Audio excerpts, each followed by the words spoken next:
Hello, welcome to Best Technical Academy. मैं हूं सचिन कुमार। स्वागत है आपका बेस्ट टेक्निकल एकेडमी पे। तो हम लोगों ने लेक्चर 3 तक देख लिया है। लेक्चर 3 तक हम लोगों ने स्टार्ट किया था। लेक्चर 3 में हम लोगों ने यूनिट 2 को स्टार्ट किया था, जो कि फिजिकल प्रॉपर्टी ऑफ सॉइल था। तो उसको हम लोग आज आगे कंटिन्यू करने वाले हैं। तो पिछले क्लास में हम लोगों ने देख लिया था कि इसका जो 3 फेज सिस्टम क्या था, 2 फेज सिस्टम हमने देख लिया था। आज हम इसका कुछ डिफिनेशन जो है उसका बेसिक हम लोग डिफिनेशन उसको देखेंगे। तो बात करते हैं बेसिक डिफिनेशन की। तो सबसे पहले बात करते हैं वाटर कंटेंट क्या होता है। तो वाटर कंटेंट क्या होता है, तो अगर सिंपली इसको बोले कि वाटर कंटेंट क्या होता है, तो हम बोल सकते हैं कि water weight of water upon weight of solid क्या होगा, वाटर कंटेंट होगा। तो कहने का मतलब कि अगर कोई फेज सिस्टम दिया हुआ है, उसमें फेज सिस्टम दिया हुआ है आपके पास, या फिर सॉइल दिया हुआ है, तो हम बोल सकते हैं कि उसमें जितना वाटर प्रेजेंट होगा और डिवाइड बाई करने का मतलब कि जितना वाटर प्रेजेंट होगा उसका वेट डिवाइड बाई क्या होगा, आपका जो सॉलिड प्रेजेंट है उसका वेट। तो इसी यही दोनों का रेशियो क्या हो जाता है, आपका वाटर कंटेंट हो जाता है। तो water content W is also called as moisture content, जिसको दूसरे नाम से हम क्या बोल सकते हैं, इसको वाटर कंटेंट को ही हम लोग मॉइस्चर कंटेंट भी बोलते हैं। इसको ध्यान रखना है। It is the ratio of the weight of water to the weight of soil solids WS, यानी कि weight of water upon weight of solid क्या होता है, आपका वाटर कंटेंट हो जाता है। तो वाटर कंटेंट को कैसे डिफाइन कर सकते हैं हम लोग, water content is equal to weight of water upon weight of solid. तो यहाँ लिख सकते हैं W क्या है, वेट ऑफ वाटर ऐसे लिखा हुआ है, और ये क्या है, वेट ऑफ सॉलिड है। ठीक है, कोई दिक्कत नहीं। चलिए, तो इस केस में अगर वाटर कंटेंट की बात करें तो वाटर कंटेंट 0 भी हो सकता है, या फिर उससे ज़्यादा ज़्यादा भी हो सकता है। ऐसा क्यों कर रहे हैं हम लोग, ऐसे लिखने का क्या मतलब बनता है कि अगर कोई सॉलिड है, इसको ओवन ड्राइंग किया हुआ है, यानी कि 100% उसका पानी को सुखाया हुआ है, तो उस केस में हम बोलेंगे कि वहाँ पे क्या होगा, वाटर कंटेंट 0 होगा। क्यों? क्योंकि अगर वेट ऑफ वाटर 0 है तो वाटर कंटेंट ऑटोमेटिकली क्या हो जाएगा, 0 हो जाएगा। This is represented as a percentage. इसको किस फॉर्म में हम लोग रिप्रेजेंट करते हैं, तो परसेंटेज के फॉर्म में हम लोग रिप्रेजेंट करते हैं। जैसे कि 10% मॉइस्चर कंटेंट है, 20% मॉइस्चर कंटेंट है, 30% मॉइस्चर कंटेंट है। तो इस तरह से हम इसको क्या करते हैं, मॉइस्चर कंटेंट में हम लोग इसको परसेंटेज में इसको हम लोग क्या कर सकते हैं, रिप्रेजेंट करते हैं।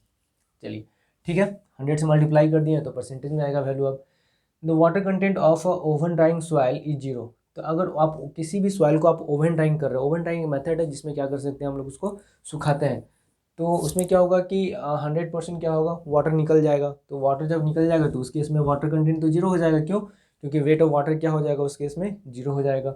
But natural water content for most soil is 60%। लेकिन जो जनरली हमको मिलता है, नेचर में जो सॉइल मिलता है, उस केस में वाटर कंटेंट कितना होता है, तो 60% होता है। इतना इंपॉर्टेंट नहीं है, रिजल्ट याद करने की जरूरत नहीं है, बस बुक में है तो बस है तो है। ठीक है, लेकिन इतना ध्यान रखना है कि अगर ओवन टाइम करते हैं तो उस केस में कितना हो जाता है, 0 हो जाता है। आगे बात करते हैं। This is no upper limit for water content, it can be greater than 100%। ये कैसे हो सकता है, ग्रेटर देन 100% कैसे हो सकता है, वाटर कंटेंट कैसे ज़्यादा हो सकता है? तो कुछ नहीं, मान लीजिए कि कोई सॉइल है, इस तरह से प्रेजेंट है, इसका सॉलिड पार्टिकल्स प्रेजेंट है। तो पानी जब डाल रहे हैं तो क्या होगा, इसके वाइट्स में जाएगा, सारा वाइट्स में जा रहा होगा। अब वाइट्स में चला गया, ठीक है, अगर वाइट्स में चला गया, सारा वाइट्स फिल हो गया, तो उसमें तो सेचुरेशन हो जाएगा। लेकिन अगर वाइट से भी ज़्यादा पानी डाल देंगे तो क्या होगा, वाटर कंटेंट बढ़ जाएगा, बहुत ज़्यादा बढ़ जाएगा, बढ़ते जाएगा बढ़ते जाएगा। तो उस केस में क्या होगा कि वेट ऑफ सॉलिड तो फिक्स है, यहाँ पे वेट ऑफ सॉलिड तो फिक्स है, लेकिन वेट ऑफ वाटर क्या होगा, बढ़ते जाएगा। तो ये मान के चलते 1 है, अब वाटर हम डाल दिए, 3 डाल दिए, 4 डाल दिए, 5 डाल दिए, 6 डाल दिए, तो उस केस में ऊपर वाला न्यूमरेटर तो बढ़ता ही जा रहा है। तो उस केस में हम बोल सकते हैं कि वाटर कंटेंट 100% से भी क्या होगा, ज़्यादा होगा। इस तरह से ये स्टेटमेंट सही है, ग्रेटर देन 100%। ये ऑब्जेक्टिव में पूछ सकता है कि किस किस में आपका कौन सा ज़्यादा होगा, कौन कम होगा, ऐसा करके पूछते रहता है कि क्या ग्रेटर देन 100% हो सकता है। तो हाँ, ऑफकोर्स हो सकता है, यहाँ पे ग्रेटर देन 100% हो सकता है। अब बात करते हैं डिग्री ऑफ सेचुरेशन, जिसको एस से डिनोट करते हैं हम लोग। डिग्री ऑफ सेचुरेशन जिसको एस से डिनोट करते हैं। तो डिग्री ऑफ सेचुरेशन होता क्या है, तो डिग्री ऑफ सेचुरेशन की बात करते हैं। तो आपके पास अगर कोई सॉइल दिया हुआ है, तो उसमें कितना वाटर है, ठीक है, कितना वाटर है, तो उसके रिस्पेक्ट में हम लोग करते हैं डिग्री ऑफ सेचुरेशन। तो ऐसा नहीं समझ लेना है कि वाटर कंटेंट और सेचुरेशन सेम है, इसका डिफिनेशन अलग है। ये रिस्पेक्ट होता है वेट ऑफ सॉलिड के रिस्पेक्ट में होता है, और ये होता है वॉल्यूम के टर्म में, और ये होता है वॉल्यूम ऑफ वाइड के रिस्पेक्ट में होता है। ठीक है, कोई वाइड प्रेजेंट है तो उसमें कितना वाटर है, अगर वाइड 100 है तो उसमें कितना परसेंट वाटर है, तो उसी को हम क्या बोल सकते हैं, उसको सेचुरेशन के फॉर्म में हम उसको डिनोट कर सकते हैं। Degree of saturation S of a soil is defined as the ratio of the volume of water to the volume of void, यानी कि वाटर को वॉल्यूम लेना है और वाइट्स का वॉल्यूम लेना है। तो इसको भी कर सकते हैं हम लोग यहाँ पे, वॉल्यूम ऑफ वाइट्स अच्छा लगता है, ठीक है, वॉल्यूम ऑफ वाइट्स की रिस्पेक्ट में कितना होगा, ठीक है। सिर्फ भी लिखने का मतलब टोटल हो जाता है, volume of void volume of soil हो जाता है इस तरह से, तो भी लिखना ज़्यादा बेहतर है, वॉल्यूम ऑफ वाइट्स पता चलता है इसका, ठीक है। तो इस केस में अगर सिर्फ भी होता तो क्या हो जाता, वो पोरोसिटी हो जाता, ठीक है। तो उसको अभी नहीं देखना है हम लोग को, अभी हम लोग बस बात कर रहे हैं कि वाइट के रिस्पेक्ट में अगर वाइट दिया हुआ है 100 तो उसमें कितना पानी प्रेजेंट है, वह इसका क्या होगा, सेचुरेशन होगा। तो इसको याद रखना है कि वॉल्यूम के रिस्पेक्ट में होता है of water to the volume of voids in the soil mass, okay. तो कैसे डिनोट कर सकते हैं इसको हम लोग, volume of water to the volume of void is known as saturation, okay. चलिए इसको भी हम लोग क्या कर सकते हैं, परसेंट के फॉर्म में डिनोट करते हैं। ड्राई सॉइल के लिए 0 हो जाएगा, फॉर फुली सेचुरेटेड के लिए 100% हो जाएगा। तो अब एक बात बताइए, अगर बात करते हैं कि इस केस में तो ये 100% से ज़्यादा हो रहा था, लेकिन क्या इस परसेंट में ये 100% से ज़्यादा हो जाएगा, अगर होगा तो हो क्यों, नहीं होगा तो क्यों नहीं। देखिए तो इसमें क्या है कि वॉल्यूम ऑफ वाइट्स को आप फिक्स कर दिए हो, मान के चलते हैं 100 है, परसेंट के फॉर्म में अगर रिप्रेजेंट कर रहे हैं 100 है तो इसी में प्रेजेंट होना है, ठीक है। लेकिन यहाँ ये दोनों एक दूसरे से इंडिपेंडेंट था, यहाँ सॉलिड अलग था, वाटर अलग था, लेकिन इसमें क्या है कि वॉल्यूम है इसी में पानी जाना है, इससे बाहर नहीं पानी जाना है, ठीक है। तो volume of water divide by volume of void, volume of water to the volume of void, तो इसी में पानी जाना है 10%, 20%, 30%, 40%, जितना स्पेस है उसी में, क्योंकि स्पेस के रिस्पेक्ट में हम लोग डिफाइन कर रहे हैं, तो इसी के रिस्पेक्ट में हो रहा है। तो क्या होगा कि इस केस में क्या होगा कि ये 0 से 100 के बीच में ही होगा। तो इस तरह से हम बोल सकते हैं कि ये अगर पार्शली सेचुरेटेड है तो उस केस में क्या होगा, 0 से 100 के बीच में आपका प्रेजेंट होगा सेचुरेशन इसका, ठीक है। यहाँ तक क्लियर हो गया। चलिए अब बात करते हैं वाइड रेशियो क्या होता है, उसको समझते हैं, आते हैं नेक्स्ट स्लाइड पे।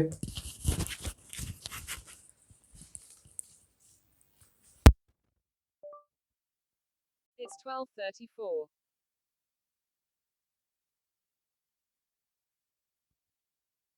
लेसन को आगे कंटिन्यू करते हैं। तो सबसे पहले बात करते हैं वाइड रेशियो क्या होता है। तो वाइड रेशियो क्या होता है, तो ई से इसको डिनोट करते हैं हम लोग। वाइड रेशियो को किसे डिनोट करते हैं, तो ई से डिनोट करते हैं। ई इक्वल टू क्या होता है, volume of white upon volume of solid, volume of white upon volume of solid होता है। तो वी से क्या हो गया, वॉल्यूम ऑफ वाइट हो गया, और वी से क्या हो गया, वॉल्यूम ऑफ सॉलिड हो गया। इसका क्या मतलब है, इसका क्या मतलब है कि वॉल्यूम ऑफ वाइट, तो अगर हम वाइट्स की बात करते हैं तो वाइट्स आपका एक तरफ हो गया और सॉलिड आपका एक तरफ हो गया। अगर टू फेज से समझते हैं, तो ये क्या हो गया, वॉल्यूम ऑफ सॉलिड हो गया, और ये क्या हो गया, वॉल्यूम ऑफ वाइट हो गया, जिसमें वाटर भी होगा और एयर भी होगा। तो इसमें क्या है कि ये आपका 100 से ज़्यादा हो सकता है। ऐसा क्यों बोल रहे हैं कि 100 से ये ज़्यादा हो सकता है, तो ऐसा इसलिए बोल सकते हैं कि यहाँ पर अगर पानी बाहर से डालना स्टार्ट करते हैं तो इस पर तो कोई फ़र्क नहीं पड़ेगा, ये तो कांस्टेंट है। लेकिन ये टर्म क्या होगा, बढ़ते जाएगा बढ़ते जाएगा बढ़ते जाएगा, और ये 100 से ऊपर चला जाएगा। तो इस केस में ई ग्रेटर देन 0, यानी कि ये 100% से ज़्यादा होगा। सही बात है, ओके। तो आगे बात करते हैं, वी वी इजकल टू क्या हो गया, वॉल्यूम ऑफ वाइड हो गया, और वी एस क्या हो गया, वॉल्यूम ऑफ सॉलिड हो गया। तो यहाँ ध्यान देना कि वॉल्यूम ऑफ सॉलिड में तो कोई चेंज नहीं देखने को मिलेगा, लेकिन वॉल्यूम ऑफ वाइड क्या होगा, हमेशा इंक्रीज होते चला जाएगा, ओके।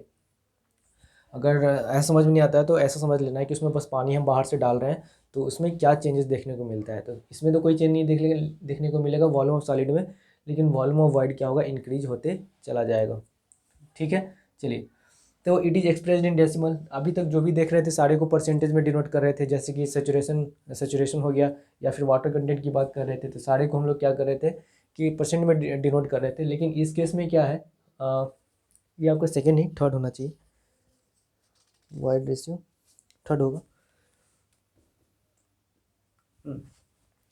तो अभी तक जो भी रिप्रेजेंट कर रहे थे हम लोग परसेंट में रिप्रेजेंट कर रहे थे, लेकिन ये क्या हो जाएगा आपका, डेसिमल में इसको रिप्रेजेंट करेंगे, ओके।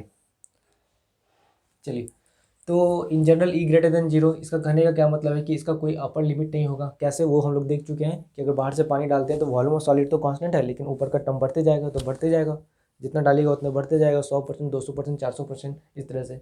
तो void ratio of fine grain soil are generally higher than those of the coarse grain soil.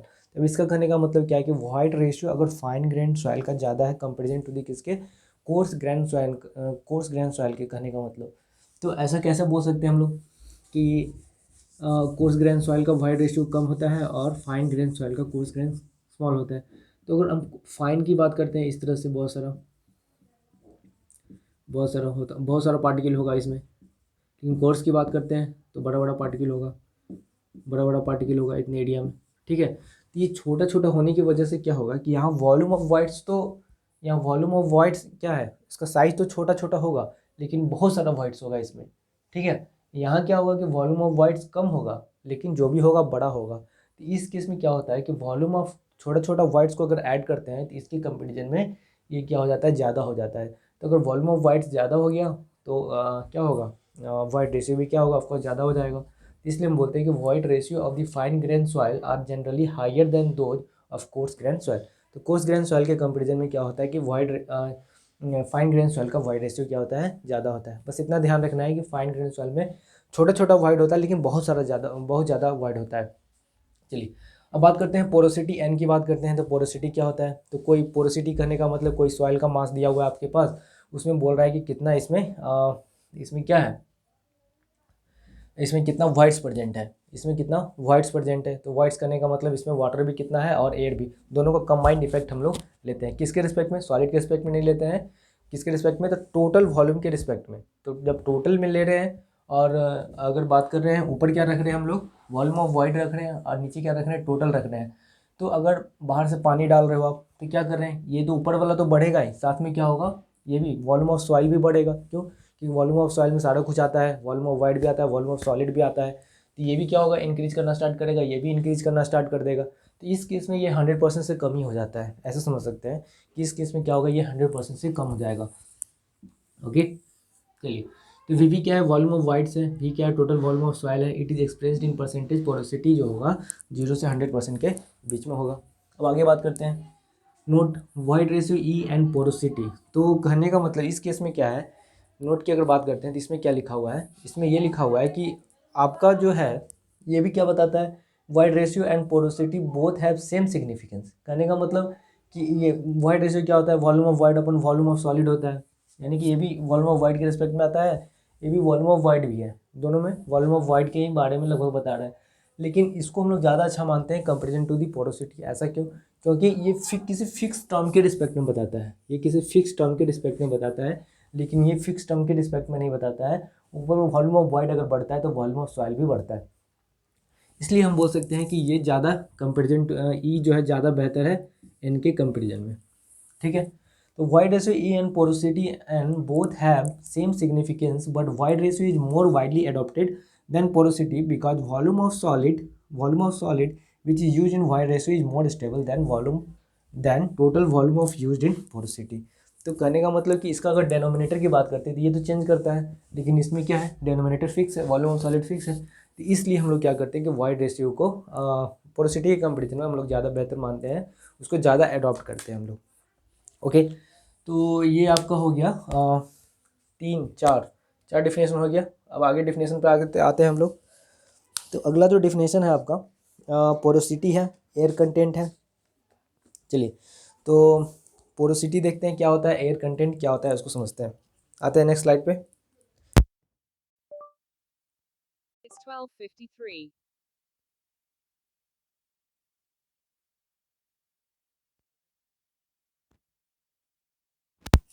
आते हैं नेक्स्ट स्लाइड पे। तो इसमें लिखा हुआ है आपका एयर कंटेंट क्या होता है। तो एयर कंटेंट की बात करते हैं तो जैसे कि सैचुरेशन वाले में हम लोग कैसे कर रहे थे, सैचुरेशन वाले में एक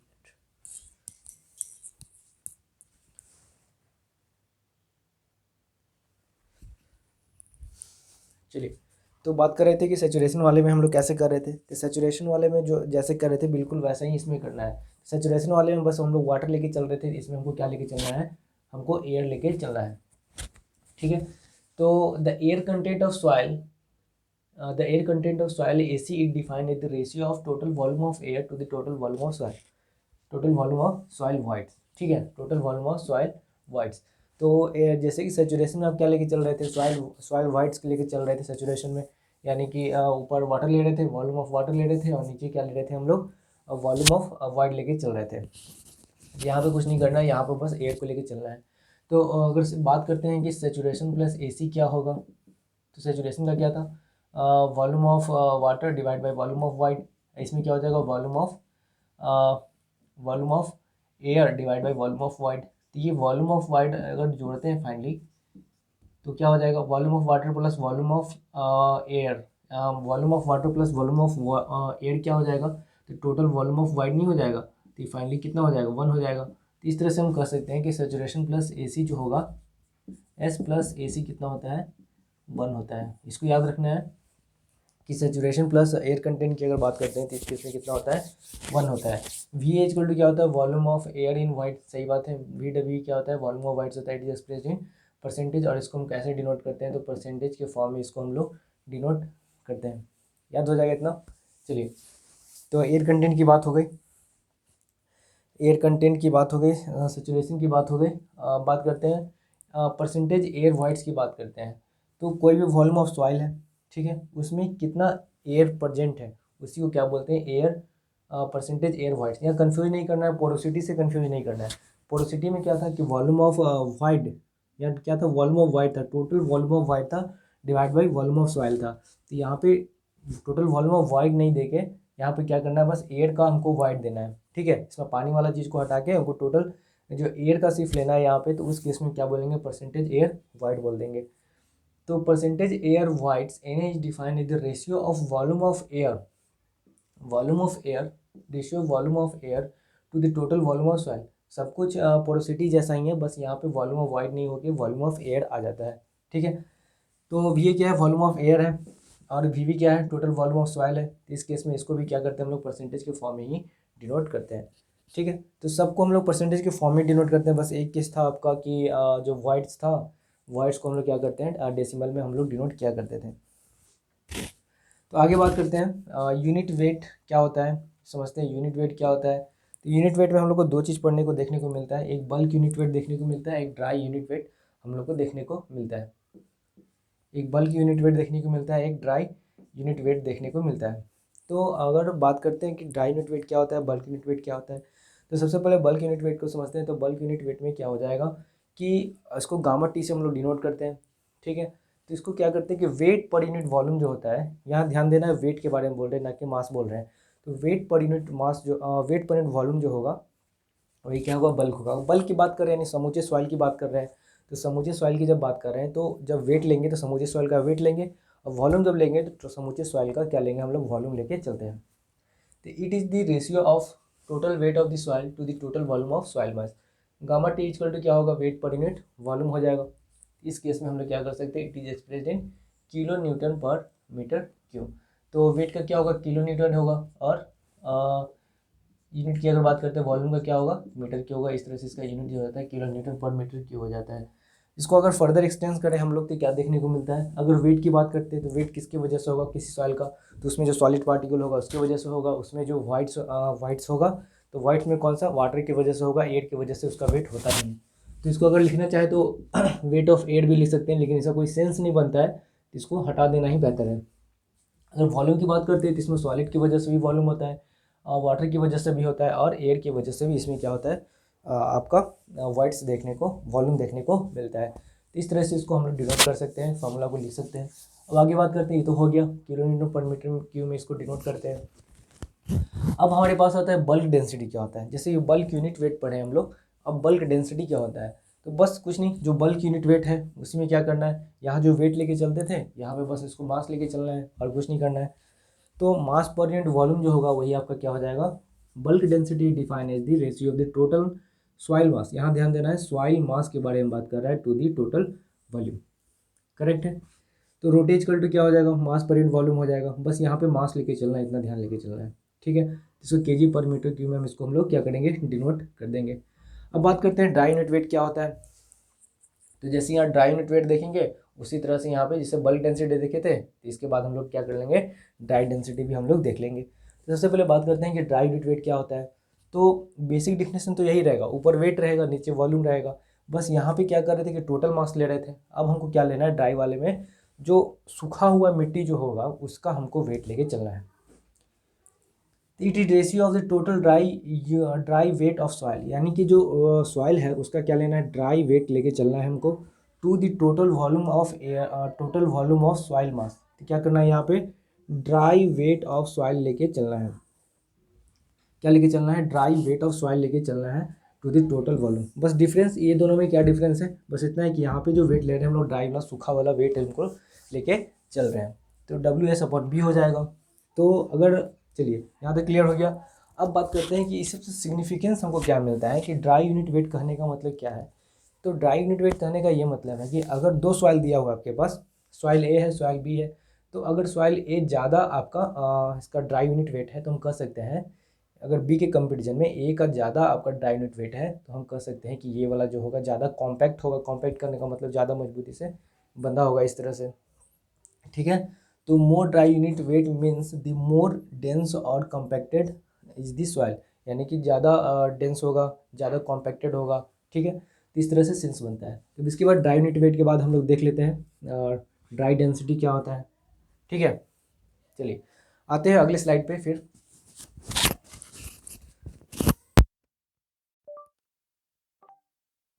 It's 13:15.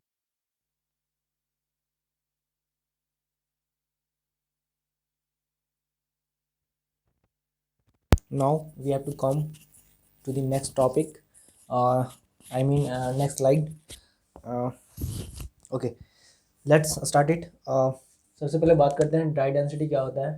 ड्राई डेंसिटी इसमें बात कर रहे थे हम लोग, तो अभी हम लोग क्या देख रहे थे, ड्राई यूनिट वेट देख रहे थे। तो उसके बाद हम लोग को आ रहा है ड्राई डेंसिटी। तो जैसे उसमें कर रहे थे बिल्कुल वही काम करना है, बस इसमें क्या करना है, मास को ले लेना है यहाँ पे, ठीक है। तो उस केस में हम क्या कर रहे थे कि जो ड्राई वेट था सॉइल का उसको हम लोग ले रहे थे। उसी तरह यहाँ पे क्या करना है कि ड्राई वेट का हमको मास लेना है, वहाँ वेट ले रहे थे यहाँ मास लेना है। Defined as the ratio of the total dry mass to the total volume. Okay, correct है। चलिए इसका यूनिट क्या हो जाएगा, kg/m³ हो जाएगा।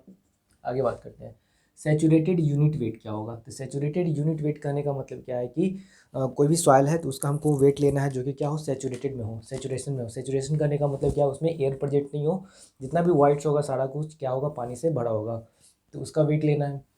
It is defined as the ratio of the total saturated weight of soil to the total volume of soil mass. इसका भी यूनिट क्या होगा, kN/m³ होगा, ठीक है। तो वेट ऑफ सैचुरेटेड सॉइल का ले लेंगे divide by total volume of soil हम लोग ले लेंगे। यहाँ तक क्लियर होगा। अब सैचुरेटेड डेंसिटी है बिल्कुल ऐसे ही, बस इसमें क्या करना है, मास को हमको कंसीडर करना है। तो saturated density is defined as the ratio of total saturated soil, ratio of soil mass to the total volume of soil mass, ठीक है। चलिए आते हैं नेक्स्ट टॉपिक में, नेक्स्ट डिफिनेशन पे आते हैं। समझ यूनिट वेट और बायोट वेट क्या होता है। तो अगर कोई समझ की बात करते हैं तो समझ में होता क्या है कि अगर कोई मास है तो उसको आप किसी लिक्विड में डाल रहे हो, कि पानी वानी में डाल रहे हो, तो क्या होगा कि उस पर एक बाइंड फोर्स लगता है।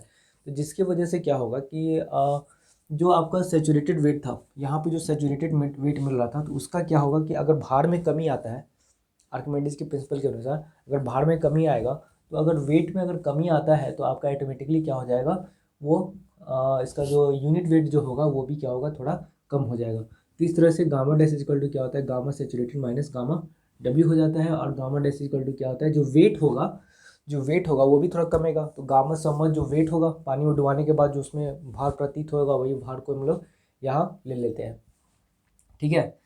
तो बात करते हैं आगे, ठीक है। It is the ratio of buoyant weight of the soil to the total volume of soil mass, यानी कि बायोट वेट यानी कहने का मतलब कि जो लॉस हुआ वेट में बाइंड फोर्स के द्वारा, उसके बाद जो वेट बचा divide by total volume of soil जो होगा वही क्या होगा, submerged unit weight of buoyant weight हो जाएगा। तो gamma dash equal to gamma submerged upon volume लिखते हैं, या फिर gamma saturated minus gamma W लिखते हैं। ये जो कि ध्यान देना है यहाँ, ये बात ध्यान देने योग्य बात है कि गामा डैश जो होता है हाफ ऑफ कितना होता है, सैचुरेटेड यूनिट वेट होता है। यानी कि लगभग एग्जैक्ट नहीं बोल सकते हैं लेकिन लगभग बोल सकते हैं कि गामा डैश जो होगा गामा सैचुरेटेड के लगभग आधा देखने को मिलता है। तो उसी तरह से हम लोग समझ डेंसिटी को भी देख सकते हैं हम लोग। तो gamma rho dash equal to rho saturated minus rho W हो जाएगा। अब बात करते हैं यूनिट वेट ऑफ वाटर क्या होता है। वाटर क्या होता है, तो इसमें क्या करना पड़ेगा, कोई वाटर है उसका हम लोग वेट ऊपर रखेंगे, उसका वॉल्यूम नीचे रखेंगे, तो यहाँ पे क्या आ जाएगा, उस तरह से उसका यूनिट वेट ऑफ वाटर भी निकल जाएगा। It is the ratio of weight of water to the total volume occupied by the water. तो gamma W is equal to W W upon V W. इसमें याद रखना है क्या, 9.81 kilo newton per metre cube होता है, या फिर 1 ग्राम पर ml या फिर 1 ग्राम पर cc हम लोग इसमें लिखते हैं। यहाँ एक और बात ध्यान देना होता है कि ये टेम्परेचर पर डिपेंडेंट होता है। अगर टेम्परेचर चेंज होगा तो इसका यूनिट वेट भी होगा, वाटर का चेंज होता है। लेकिन हम लोग मान के चलते हैं कि 9.81 kilo newton per metre cube अपने कैलकुलेशन पर्पज़ के लिए मान के चलते हैं। Okay, it is dependent on temperature, इसको ध्यान देना है, ये इंपॉर्टेंट पॉइंट है कि it is dependent on temperature.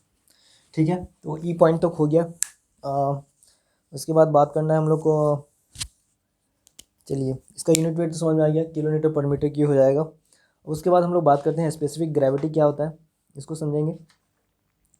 ठीक है, तो आते हैं अगले स्लाइड पे। 2 पॉइंट और बच गया है, स्पेसिफिक ग्रेविटी बच गया है और एपरेंट और मास स्पेसिफिक ग्रेविटी बच गया है। ठीक है, चलिए आते हैं स्पेसिफिक ग्रेविटी क्या होता है।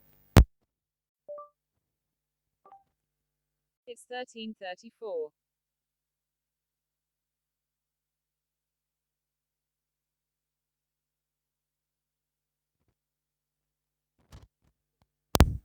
चलिए तो आगे देखते हैं, अगला जो टॉपिक है अपना उसको देखते हैं। इसमें है यूनिट वेट ऑफ सॉलिड्स, यानी कि यूनिट वेट ऑफ सॉलिड कहने का मतलब जो वेट लेंगे सॉलिड का लेंगे divide by total volume of solid लेंगे हम लोग। ठीक है, बल्क जैसा नहीं है कि यहाँ टोटल वॉल्यूम लेना है, यहाँ सॉलिड का ही वॉल्यूम लेके चलना है। It is the ratio of weight of soil solid to the volume occupied by the soil solid. ठीक है, जैसे कि हम लोग पहले देखे थे उस तरह से। It is expressed in kilo newton per metre cube. Okay, यहाँ तक। अब बात करते हैं इसमें स्पेसिफिक ग्रेविटी क्या होता है। तो स्पेसिफिक ग्रेविटी की अगर बात करते हैं तो किसी चीज़ का निकालना है तो उसको गामा डब्ल्यू के रिस्पेक्ट में, यानी कि अगर आपको निकालना है सॉलिड का निकालना है तो gamma S upon gamma W करके निकालना पड़ेगा। Specific gravity of soil solid is the ratio of the weight of a given volume of solids to the weight of the equivalent volume of water at 4 degree Celsius. इसका कहने का मतलब क्या है कि इसका कहने का ये मतलब हो गया कि कोई आप ले लो, कोई सॉइल ले लो। ठीक है, तो सॉइल हो तो उसमें क्या होगा, सॉलिड होगा। तो सॉलिड का जो यूनिट वेट होगा, सॉलिड का जो वेट होगा, ठीक है, उसको रखना है, लेना है, और उसी सॉलिड के वेट के इक्वल, यानी उसी वॉल्यूम के इक्वल, जो उसका जो वॉल्यूम होगा उसी के इक्वल क्या लेना है, वाटर लेना है। तो उसके रिस्पेक्ट में जो आएगा आपका स्पेसिफिक ग्रेविटी, इस तरह से हम डिफाइन करते हैं। समझ गया, जैसे कोई भी सॉइल है तो उसका जो वेट होगा और उसी सॉइल के वॉल्यूम के इक्वल वाटर लेना है, और उसके रिस्पेक्ट में ही हम लोग सारा ये सब डेरिवेशन इसमें देखते हैं। फिर से देख लेते हैं। Specific gravity of soil solid G is the ratio of the weight of a given volume. ठीक है, weight of a given volume of solids to the weight of an equivalent volume of water at 4 degree Celsius. यानी उतना ही wait का क्या करना है हमको, उतना ही वेट का हमको क्या करना है, वॉल्यूम लेके चलना है। ठीक है, तो इसको हम लोग इस तरह से डिनोट कर सकते हैं, G equal to gamma S upon gamma W करके डिनोट कर सकते हैं हम लोग। ओके, ठीक है, तो गामा एस इक्वल टू क्या हो सकता है, W S upon V S हो जाएगा। सॉलिड का अगर यूनिट वेट पूछता है तो सॉलिड का हम लोग वेट ले लेंगे, डिवाइड बाई सॉलिड का ही हम लोग क्या कर लेंगे, वॉल्यूम लेके चलते हैं। तो G equal to gamma S upon gamma W, gamma S को W S upon V S लिख सकते हैं, गामा डब्ल्यू को ऐसे ही छोड़ सकते हैं, कोई दिक्कत नहीं है। तो इसमें ये 2 पॉइंट इंपॉर्टेंट है इसमें। अगर स्पेसिफिक ग्रेविटी पूछता है इनऑर्गेनिक सॉइल के लिए, इनऑर्गेनिक है तो उस केस में 2.65 टू 2.8 लेके चलते हैं, और जब लेकिन ऑर्गेनिक की बात करता है तो 1.2 टू 1.4 लेके चलते हैं। ये दोनों डेटा बहुत इंपॉर्टेंट है। ठीक है, एवरेज इसमें 2.7 याद कर सकते हैं हम लोग, 2.7 याद करके चल सकते हैं। इसमें 1.35 लेके चल सकते हैं, यानी इसका आधा। ठीक है, तो इस तरह से हम लोग याद कर सकते हैं। इतना डेटा याद करना जरूरी नहीं है, एवरेज लेके भी चलेंगे तो काम अपना हो जाता है ऑब्जेक्टिव में। एपरेंट और मास स्पेसिफिक ग्रेविटी जीएम से इसको डिनोट करते हैं, ये जी से डिनोट करते थे, इसको हम लोग जीएम से हम डिनोट करते हैं। तो it is the ratio of the total weight of given volume. इसको याद रखना है कि ये भी वेट के रिस्पेक्ट में होगा, जो भी वॉल्यूम दिया हुआ है उसका हमको वेट लेना है। It is the ratio of total weight of a given volume of soil to an equivalent volume of water, also defined as the ratio of. ठीक है, इसमें भी क्या करना है हमको, इसमें क्या करना है हमको, तो इसमें हमको यही काम करना है कि जो दिया हुआ है उसका क्या करना है, वेट लेना है टोटल, और उसका क्या कर लेना है हमको, उसी के बराबर यूनिट वेट का हमको क्या लेना है, वाटर ले लेना है। ठीक है, तो उसका जो होगा वेट उसको हमको उसके रिस्पेक्ट में हमको निकालना है। It is the ratio of total weight of a given volume of soil to an equivalent volume of a water, यानी कि इक्विवेलेंट वॉल्यूम ऑफ वाटर के रिस्पेक्ट में हम निकालते हैं। जैसे कि कोई इतना इतना दिया हुआ है, सॉइल दिया हुआ है, तो इसका जो वेट होगा डिवाइड बाई इतना ही सॉइल के आयतन के बराबर, वॉल्यूम के बराबर जो वाटर होगा उसका जो वॉल्यूम होगा उसको यहाँ पे उसके रिस्पेक्ट में हम लोग निकालते हैं इस तरह से, ठीक है। तो गामा डब्ल्यू का वैल्यू तो यहाँ पे कितना हो जाएगा 9.81 लेके चलेंगे, या फिर गामा डब्ल्यू सीसी में लेके चलेंगे तो 1 ग्राम पर सीसी हो जाएगा उस तरह से, ठीक है। तो यहाँ पे समझ में आया, दोनों में डिफरेंस समझ में आया। Specific gravity of soil solid is the ratio of total weight of a given volume of, ये इसमें बस याद ध्यान रखना है कि ये सॉलिड के रिस्पेक्ट में है और ये जो होता है टोटल के रिस्पेक्ट में है, ठीक है। Solid to the weight of an equivalent volume of water at 4 degree Celsius. यहाँ पे क्या है, सॉलिड के रिस्पेक्ट में सारा कार्यक्रम किया गया है, ठीक है। यहाँ का कैसे किया गया है, ये यहाँ टोटल के सॉइल के रिस्पेक्ट में किया गया है। यहाँ पे जो सॉलिड का जो वेट था, वॉल्यूम था, उसके रिस्पेक्ट में ये काम किया गया। इस सॉइल इन सेचुरेटेड स्टेट, अगर सेचुरेटेड है यानी कि जो वॉइड है उसमें सिर्फ पानी भरा हुआ है, तो उस केस में इसको GM equal to gamma saturated upon gamma W लिख सकते हैं। ये जो टी था उसको गामा सेचुरेटेड हम लोग कर देंगे, ठीक है। जो बल्क था, तो बल्क में तो सब कुछ हो सकता है, सेचुरेटेड भी हो सकता है, पानी भी हो सकता है, हवा भी हो सकता है, लेकिन तो इस केस में यहाँ पे सेचुरेटेड कर देंगे अगर सेचुरेटेड स्टेट में होगा तो। अगर ड्राई स्टेट में होगा तो क्या होगा, यहाँ पे पानी निकल जाएगा तो गामा टी में सिर्फ ड्राई बच जाएगा। गामा टी है क्या, ये बल्क है, क्या है, ये बल्क बताता है। बल्क मतलब कोई सॉइल उठा के लाया है तो उसमें सारा कुछ है, सॉलिड भी है, पानी भी है, वाटर भी है, हवा भी है, सारा कुछ आ जाता है।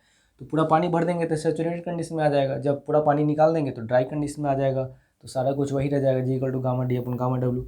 एक छोटा सा फॉर्मूला इसको याद रखना है, G 27 degree Celsius into gamma W 27 degree Celsius equal to G T degree Celsius into gamma W T degree Celsius. तो ये सब क्यों लिखे हैं, तो अगर 27 पे आपको दिया हुआ है, आपको पूछ रहा है 35 पे, 40 पे, कुछ और पे पूछ रहा है, तो इस तरह से हम उसको क्या कर सकते हैं, वहाँ पे निकाल सकते हैं। ये दो डेटा दिया हुआ रहेगा, ये डेटा दिया हुआ रहेगा, इसके बारे में पूछ लेगा, तो इस फॉर्मूला से हम लोग क्या कर सकते हैं, उसको हम लोग निकाल सकते हैं। ओके, तो आज के लिए इतना ही। अगले क्लास में हम सब रिलेशनशिप देख लेंगे, जो भी फार्मूलाज डेरिवेशंस है, ये सारा रिलेशन हम लोग अगले क्लास में देखेंगे, ठीक है। कहने का मतलब जो बेसिक फार्मूलाज है वो सारा हम लोग अगले क्लास में देखेंगे।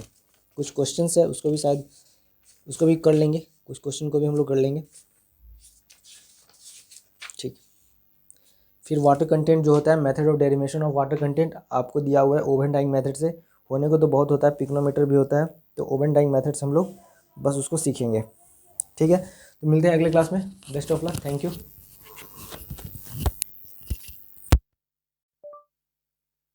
It's 13:53.